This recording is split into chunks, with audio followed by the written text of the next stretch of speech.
de plus en plus, de sorte qu'on apportait les malades dans les rues et qu'on les plaçait sur des lits de couchettes, afin que lorsque Pierre passait, son ombre au moins en couvre quelques-uns. La multitude accourait aussi des villes voisines à Jérusalem, amenant des malades et des gens tourmentés par des esprits impurs, et tous étaient guéris. Amen. Bien aimé, on peut s'arrêter là. Acte contraire aux lois ordinaires de la nature et produit par une puissance surnaturelle. Écoutez, dans ce monde, je vais vous rappeler quelque chose quand même, tout ce qui est ici, je sais que vous êtes passé par les bancs de l'école. Peut-être vous avez oublié, mais je vais vous rappeler ça, c'est pas compliqué. Il y a la loi de la nature qu'on appelle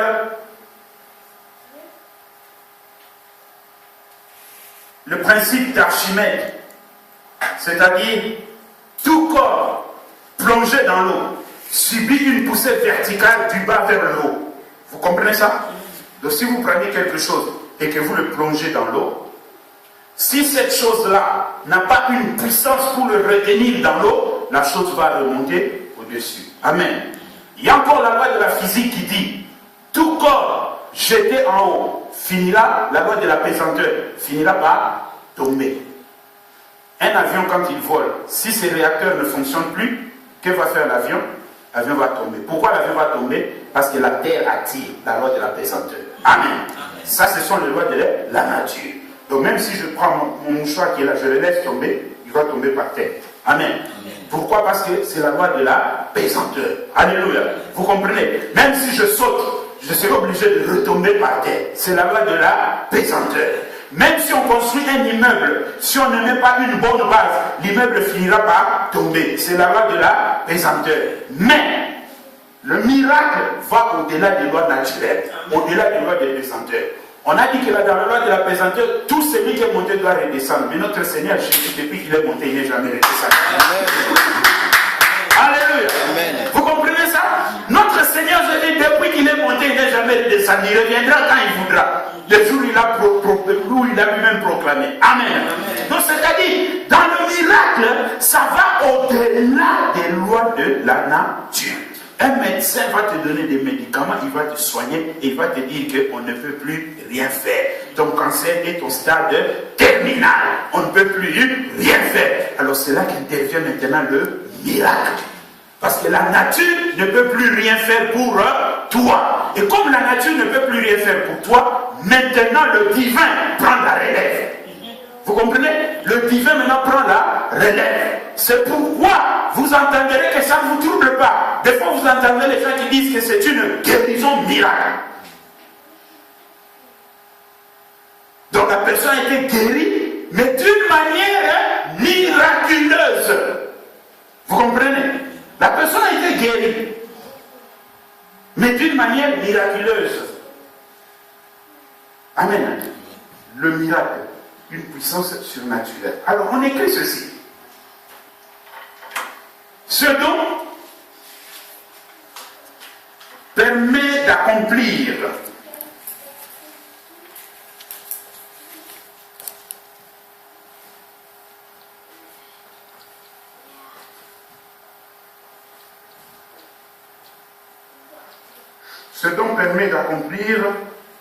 des prodiges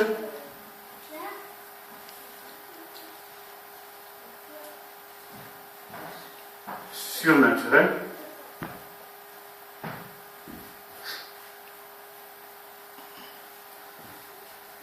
que l'homme de lui-même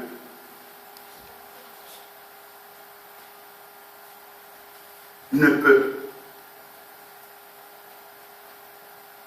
Amen.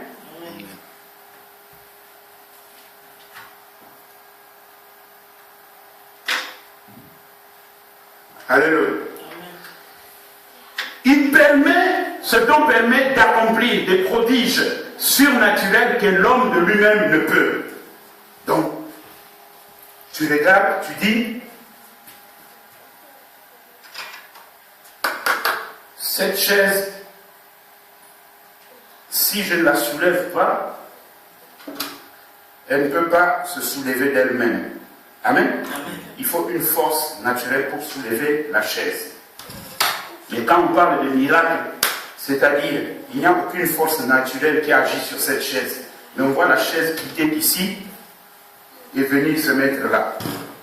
Ça devient le surnaturel.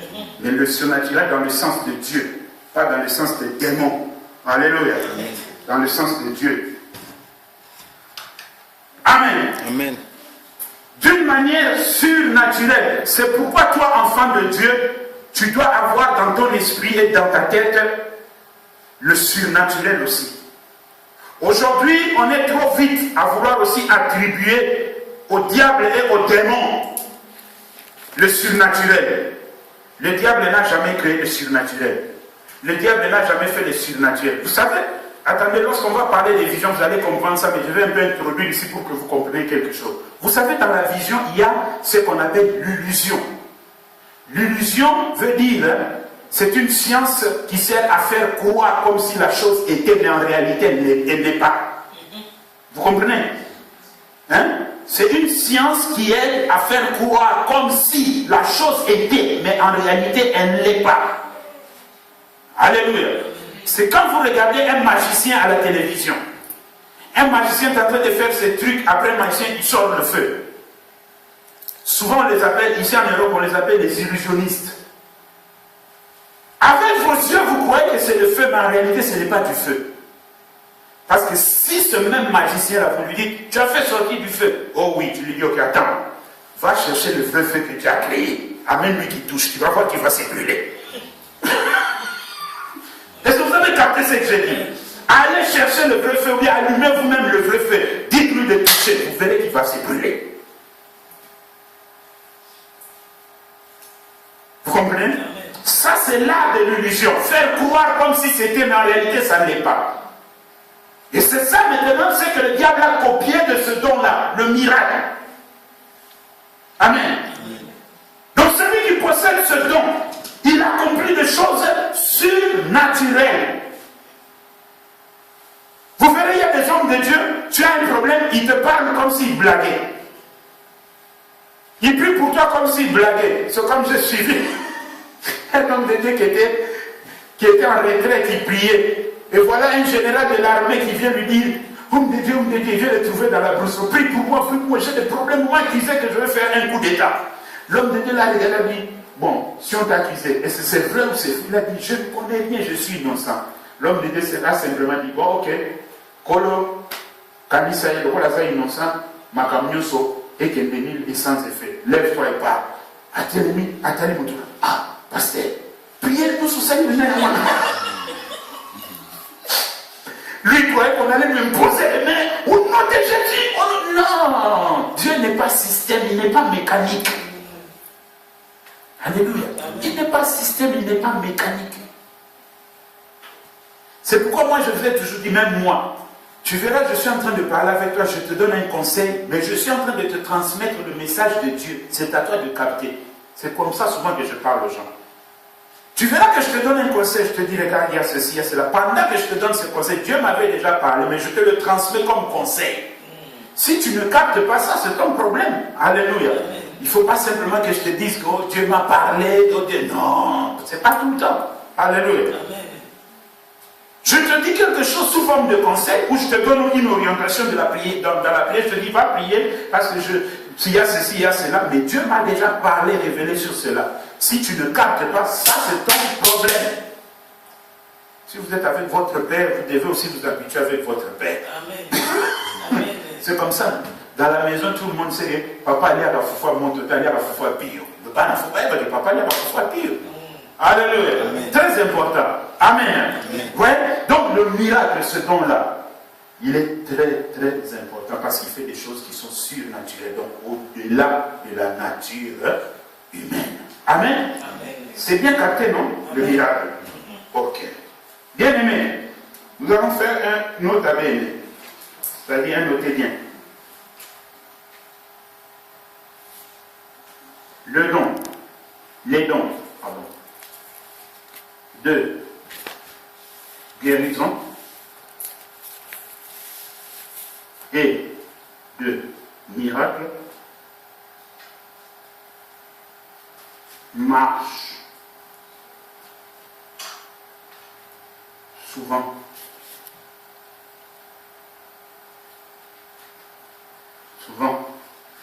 ensemble,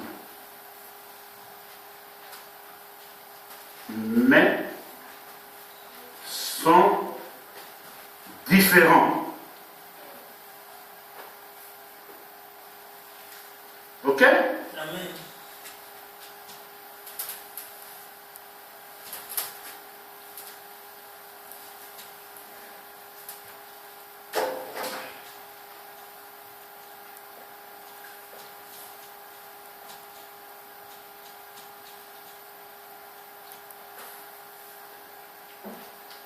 Je vais écrire vite fait, comme ça quand je vais expliquer, je termine aussi et on passe à autre chose.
Amen. Amen. Après nous avons le miracle.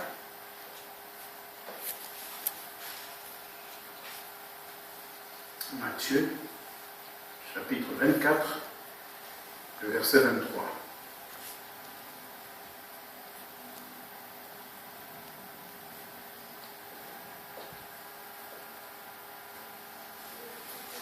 Ensuite, nous avons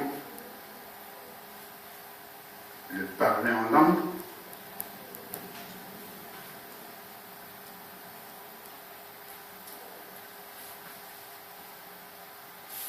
De Corinthiens, chapitre 11, verset 14 à 15.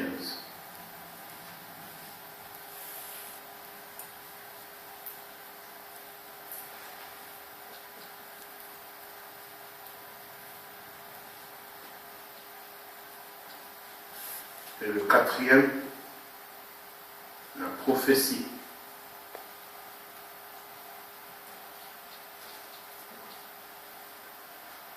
Acte, chapitre 16, verset 16. Ici, nous mettons la divination. Vous avez écrit notre abbé, non? Donc, effacez ça pour que ça ne vous trouble pas. Ok. Voilà les 4 derniers points qu'on va développer vite fait dans 5 minutes. C'est pas. Alléluia. Amen. Bien-aimés, parmi les 9 dons du Saint-Esprit que nous venons de voir, il y en a 4 que le diable imite et maîtrise bien. Vous comprenez? Il y en a 4 que le diable imite bien et maîtrise très bien. Parmi les 9 dons du Saint-Esprit. Nous commençons avec le premier. Ce don-là, la guérison. Acte chapitre 19. Vous allez voir, vous allez entendre ce qui s'est passé. Acte 19. 13 à 17. Quelques exorcistes, vous avez entendu comment ça commence? Quelques exorcistes juifs ambulants essayèrent d'invoquer sur eux qui avaient des esprits malins le nom du Seigneur Jésus en disant: je vous conjure par Jésus que Paul prêche. Ceux qui faisaient cela étaient 7 fils de Sheva, juifs, l'un des principaux sacrificateurs. L'esprit malin leur répondit, je connais Jésus et je sais qui est Paul, mais vous, qui êtes-vous? Et l'homme dans lequel était l'esprit malin s'élança sur eux, se rendit maître de 2 d'entre eux et les maltraita de sorte qu'ils sortirent et qu'ils s'enfuirent de cette maison nus et blessés. Cela fut connu de tous les Juifs et tous les Grecs qui demeuraient à Éphèse, et la crainte s'empara d'eux tous. Et le nom du Seigneur Jésus était glorifié. Alléluia. Quelques exorcistes, donc c'est-à-dire quelques féticheurs. Vous allez quelque part, quelqu'un souffre d'une maladie qui est spirituelle, dont les démons sont derrière. Bien aimé, on peut vous diagnostiquer à l'hôpital que vous avez le cancer. Mais ce cancer a pour origine le monde des ténèbres. Les démons sont derrière, mais on vous a diagnostiqué ça à l'hôpital. Le fait de diagnostiquer à l'hôpital ne veut pas dire que c'est naturel. Les démons peuvent être derrière. Et voilà maintenant qu'on va commencer, comme si les démons sont derrière, l'hôpital commencera à soigner jusqu'à se fatiguer. Il n'y aura pas de solution. Alors on va aller voir les féticheurs, que la Bible appelle les exorcistes. Oh, pour Nana Big Saïd, apportez-moi telle chose, apportez-moi telle chose. On va commencer à vous tirer l'argent, vous tirer l'argent, vous tirer l'argent. C'est ça, c'est que les féticheurs sont en train d'utiliser. Et au moment où, si cette maladie-là a pour origine le monde des ténèbres, le moment où le féticheur, vous allez chez lui, vous allez le consulter, le fait que vous entrez chez lui, il va regarder avec ses radars spirituels, il verra l'origine de la maladie. Il va se mettre en communication avec le démon qui est derrière la maladie. Et il va demander au démon, pourquoi tu lui as donné cette maladie? Mais pendant que toi tu es ignorant, tu ne sais rien. Ça se passe spirituellement. Il dit, pourquoi tu es derrière cette maladie? Le démon va dire, je t'ai envoyé par tel membre de sa famille, tel ami de cette personne. Il va entrer en contact avec l'ami de la personne. Pourquoi tu lui as frappé de cette maladie? Oh, parce qu'il a ma dette, oh, parce que je n'aime pas, ainsi de suite, il va donner les raisons. Et ils vont s'entendre. Ils vont dire, moi, j'ai besoin d'argent. Je vais leur soutirer de l'argent pendant une année. Tu leur laisses tranquille. Quand ils vont partir, ils vont voir que ça va. Moi, je soutire mon argent. Après une année, tu continues ton travail. Ils vont faire un contrat. Et toi, tu vas te dire que je suis guéri. Je sors de te faire ce tu guéri. Tu sors avec une sorte de fausse assurance. Tu dis, je suis guéri. Tu sors avec des démons. Tu crois que tu es guéri. On va te laisser une sorte de fausse assurance pendant une année ou 6 mois. Après 6 mois, une année, la maladie devient encore de pire en pire. Donc ce don-là, le diable le maîtrise très bien. Amen. Nous passons au miracle. Vous avez saisi, hein? Vous comprenez bien. Regardons le miracle. Matthieu 24, 23.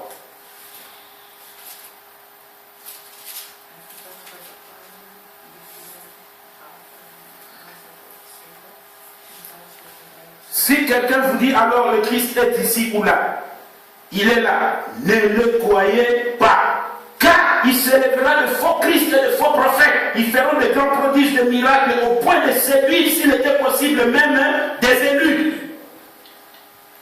Même des élus. S'il était possible. Mais gloire soit rendue à Dieu parce qu'aujourd'hui, même si on a séduit un élu, s'il a été déjà destiné avant la fondation du monde de retourner à l'éternité, lui il est revenu. Il arrivera à un moment donné, Dieu va venir se présenter à lui pour lui dire stop, ne continue pas. Alléluia. Mais ils ont la capacité de faire descendre le feu. Ils ont cette capacité. Vous savez, quand Dieu a chassé le diable, il ne l'a pas dépouillé de sa petite puissance qu'il avait donnée. Le diable a gardé sa petite puissance. C'est avec ça qu'il est en train de s'amuser ici sur la terre. Il est en train d'embrouiller les gens. C'est pourquoi vous verrez quelqu'un sur la chaise. Commence, comme je vous ai dit le dimanche passé, quelqu'un commence à trembler. 10 personnes vont tomber maintenant. 10 personnes vont tomber. 10 personnes tombent, mais ils sont tombés. Pourquoi? Pourquoi ils sont tombés? Et vous criez Amen. Donc vous êtes d'accord avec ça. Amen veut dire que je suis d'accord avec ce que tu fais. C'est pourquoi ne dites pas Amen n'importe comment à n'importe qui. Alléluia. Hein? Quelqu'un est parti voir un magicien. Il lui dit, tu as besoin de délivrance. Oh, j'ai besoin de délivrance, j'ai telle maladie. Il prend le pilipili, le petit pilipili vert là, vous le connaissez, donc on appelle un mondongo. Tu connais ça? Le petit piment vert qu'en Afrique qu'on mange. Des fois c'est vert ou c'est rouge, c'est très petit comme ça. Voilà, en lingala on appelle ça mondongo. Et tu sais que ce petit piment là, si tu le manges, ça pique plus que le piment normal. Bon, quelqu'un qui va voir un homme qui se dit un homme de Dieu, or en réalité c'est un magicien, il te dit prends ça, mange, et tu vas voir, la délivrance va venir. Et tu sais que quand tu manges ça, ça pique, non? Et quand ça commence à te piquer, tu seras agité. Et tant que tu as lié, et ben ne sois pas nous n'avons pas aux autres candiens, délivrance c'est un bon des soya. Vous voyez les mémés? Hein? Mais nous disons que ce qu'on est mon nom est soit.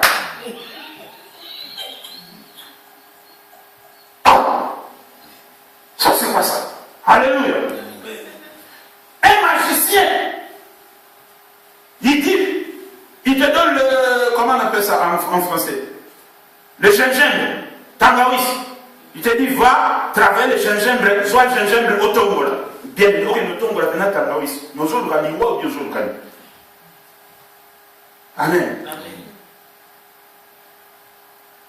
Vous voyez? Donc le diable maîtrise bien le miracle. Il maîtrise très très bien le miracle. Moi, ce n'est pas une histoire qu'on m'a racontée, mais étant païen, j'ai vécu ça, j'ai vécu. Il y avait, à la place qu'on appelle à Kinshasa, où on a construit aujourd'hui le stade de Martyrs, la place La Pont Kassavou, il y avait une grande campagne d'évangélisation. C'était, je crois, dans les années 80, 83, 84, une grande campagne d'évangélisation là. Je ne sais pas qui avait organisé ça. Miracle, miracle. On avait une fille dans le quartier qui avait des problèmes des jambes. Les jambes cassées, elle marchait avec ses béquilles. On l'a connue toujours avec ses béquilles. On parlait bien avec elle parce qu'elle vendait les Thompson. Elle criait ça et tout le monde achetait chez elle parce qu'elle vendait vraiment des très bons Thompson. Elle est partie à la campagne. Au retour, on a senti le quartier qui était agité. Qu'est-ce qu'il y a? Ah, parce qu'elle s'appelait, donnons un exemple, Jeanne. Nous on l'appelait Majana. Ah, Majana, t'es ennemi, Majana, comment t'en là? Tout le quartier était animé. Majana est devenu un marchand. Quand Majana est entré chez eux dans leur parcelle, 1 heure du temps après, Majana a repris les béquilles. Majana a son une nazala. Alléluia. Oui, on peut rire parce qu'il faut rire, mais en réalité, ça fait mal. Vous voyez? Alléluia. Majana est devenue comme elle était avant. Les gens ont vu le miracle. Ceux qui n'ont pas suivi Majana, ils sont partis avec la mère tête 3. Majana a marché. Vous comprenez ça? Majana a marché, mais en réalité, Majana n'a pas marché. C'est de l'illusion. Vous comprenez? C'est de l'illusion. Il leur a fait croire comme si Majana avait marché, mais en réalité, elle n'a pas marché. La preuve est qu'après 1 heure du temps, elle est redevenue comme elle était. Alléluia. Le miracle que Dieu donne ou fait, il est éternel. Amen. Il est éternel. Il ne peut pas s'arrêter en cours de route. Quand la Bible déclare c'est la bénédiction de l'éternel qui enrichit et ne se fait suivre d'aucun chagrin. Alléluia. Amen. Donc le diable, bien aimé, méfiez-vous, le diable maîtrise bien le miracle. Il maîtrise bien. Écoutez, si quelqu'un vous dit, maman Eve, je vois comme si, est-ce que tu as un problème? Toi aussi, tu vite fait te dis, oui, j'ai un problème ici. Ah, voilà, à ta main droite, hein? Mais c'est parce que tu as déjà parlé. Le don de Dieu ne t'attend pas. Amen. Il doit être clair. Maman, je vois Dieu le montre que tu as un problème à ta main droite. Ton bras droit te fait mal. Ça doit être précis et clair. Est-ce que vous avez déjà lu dans les Bibles les prophètes qui tâtonnaient? Ça n'existe pas. C'est pas biblique. C'est pas biblique. Jésus lui-même n'avait même pas tâtonné devant les esprits impurs.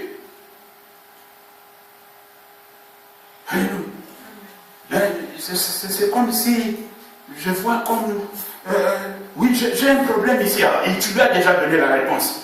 Il n'est pas saisi la réponse. Ah oui, c'est ici. Parce que Dieu est en train de me montrer. Il ne t'a rien montré. Il ne t'a rien montré. Donc il faut être vraiment attentif. Amen. Hein? Amen. Le diable maîtrise très bien ça. J'ai stoppé des frères. Ils ont appelé un pauvre enfant qui est handicapé. Ils ont dit, Dieu m'a dit, il va marcher. Il a mené une onction devant tout le monde comme ça. Moi j'étais là debout. Je les regardais. Ils ont roué les pieds de l'enfant. Pas coller ma foute. Pas coller mon foute. Oh là, un ici, l'autre ici, l'enfant au milieu va signer. Au nom de Dieu, lève-toi. Bien aimé, moi si j'étais, je vous dis la vérité, si j'étais la mère de cet enfant, parce que la mère était là, si j'étais la mère de cet enfant, j'allais me fâcher. Au nom de Dieu, lève-toi. Vous imaginez un enfant handicapé comme ça, assis. Au nom de Jésus, lève-toi. On levait l'enfant et on le laissait l'enfant retomber sur ses pieds. On le levait, on le laissait. 5 fois, ça m'a énervé. J'ai pris autorité, je me suis levé, j'ai avancé. Je leur ai dit arrêtez ça.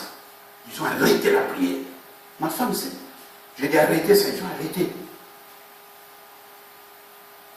Ils ont dit qu'on va prier pour lui, mais on est sûr que Dieu m'a dit il va marcher. L'enfant jusqu'à aujourd'hui n'a jamais marché. Si tu n'as pas reçu quelque chose de Dieu, il ne faut pas le faire. Amen. Ça, c'est vouloir impressionner l'auditoire. Vous savez, il y a de ces choses quand un homme de Dieu dit, oh, Dieu m'a dit, si on le prend, on l'amène au poste de police, on commence à le tabasser, il va vous dire que j'ai menté. Ah, c'est notre manière où ça va.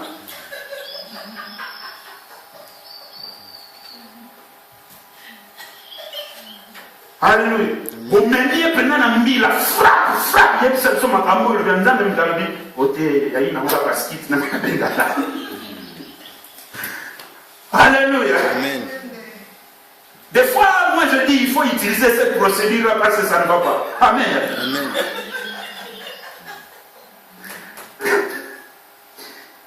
Excusez-moi. Le parler en langue. Vous voyez seulement quelqu'un parler en langue, vous dites, ah, il est de Dieu. Non, le diable parle en langue aussi. Amen. Allez voir, moi je suis passé par. Si je vous dis, il y a des expériences que moi-même j'ai vécues avant de venir dans le Seigneur. Le diable parle en langue. J'ai vu des sorciers, des fétichistes qui parlent en langue. Parler en langue ne veut pas dire qu'on est des dieux. Jésus lui-même n'a jamais parlé en langue. Hein? L'apôtre Paul dit d'ailleurs, moi je parle en langue plus que vous tous. Parler en langue ne veut rien dire. Ne soyez pas impressionné parce que quelqu'un est à la chair avant de prêcher comme un et vous êtes là en train de trembler. Rien. Ça ne veut rien dire ça. Ça ne veut rien dire. Le diable maîtrise très bien le parler en langue. Hein? On nous a donné des prières mystiques comme ça pour aller prier, invoquer. Si je commence à vous lire ces prières-là ici, tu vas dire que je parle en langue. Je parle en langue. Ce n'était pas des prières en lingala ou en français, c'est une langue que je n'ai jamais connue, je ne sais même pas d'où ça venait. Mais je parle en langue. Le diable maîtrise très bien ça.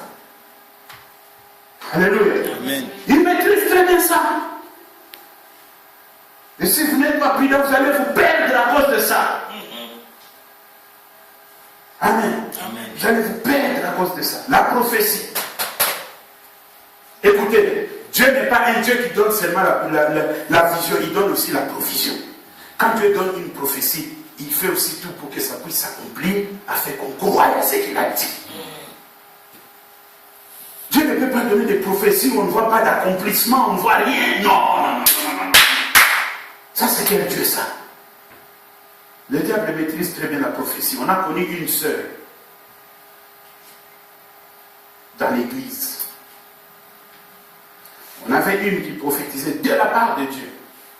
Mais il y avait une autre qui avait l'esprit de python. C'est ça qu'on appelle la divination. Le faux parmi les vrais. Cette femme, qu'est-ce qu'elle disait?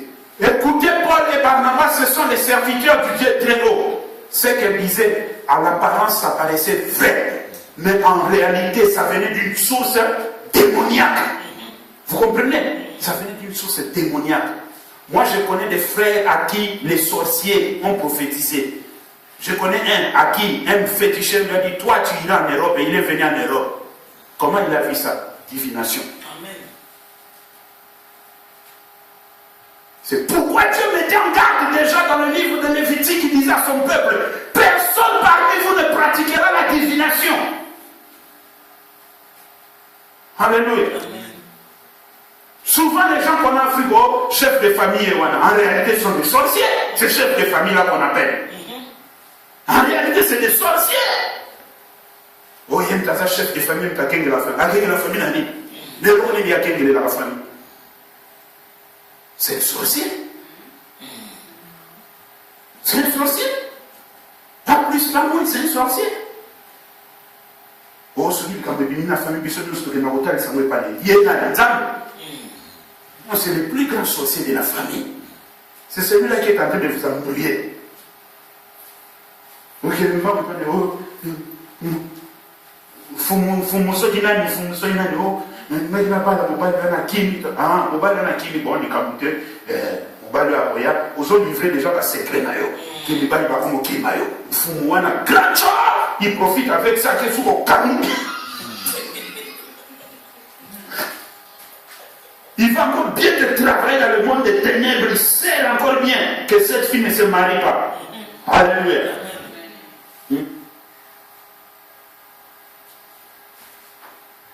Amen. Donc dans la prophétie, le diable donne aussi des prophéties. Cette soeur a commencé à prophétiser. Ah, les premiers jours, toute l'église était calme. Prophétie, prophétie, prophétie, prophétie. Bien, mais vous savez, moi, personnellement, je bénis beaucoup le Seigneur. Parce qu'avant d'être loin pour servir Dieu, j'ai discerné beaucoup de choses avec l'aide du Saint-Esprit. Un jour, j'étais dans ma chambre. J'étais en jeûne de prière. Je priais. Je priais.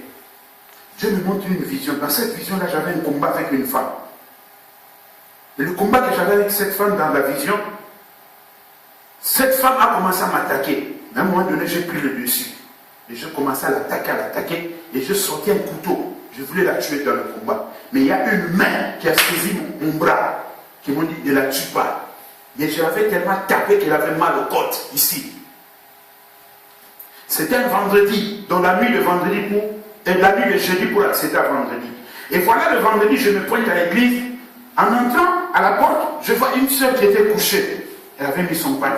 Je la vois, elle était toute. Je dis, mais ça c'est qu'on a dit non, cette soeur telle. Elle dit, mais pourquoi tu dors? Elle dit, je ne me sens pas bien, je suis malade. De quoi tu souffres? Elle dit, j'ai mal aux côtes ici. Pendant que moi je l'avais vu la nuit. Vous comprenez? Et maintenant cette soeur-là va se lever dans l'église pour donner la prophétie. Quelle prophétie elle va donner? Quelle prophétie elle va donner? Elle. Il y a une aussi qui a commencé à donner des prophéties comme ça. Et l'Esprit de Dieu a saisi une autre sœur dans l'église qui avait vraiment la véritable prophétie. Et cet esprit-là a pris le dessus sur l'autre, elle l'a blâmé. Il a dit, tais-toi au nom de Jésus. Et ce jour-là, Dieu a livré la sœur en spectacle. Elle a commencé à prophétiser de 14h jusqu'à 22h. Quelle prophétie vous pouvez s'en battre à 14h et 22h?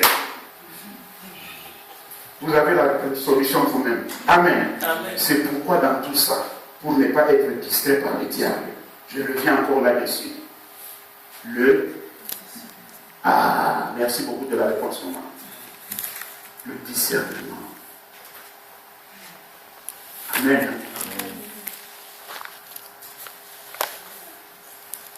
Priez chaque jour pour avoir ce don-là. Si vous avez ça, rien, personne ne va vous distraire ici. Que l'Éternel vous bénisse. Amen. Comment on se met debout au nom de Jésus?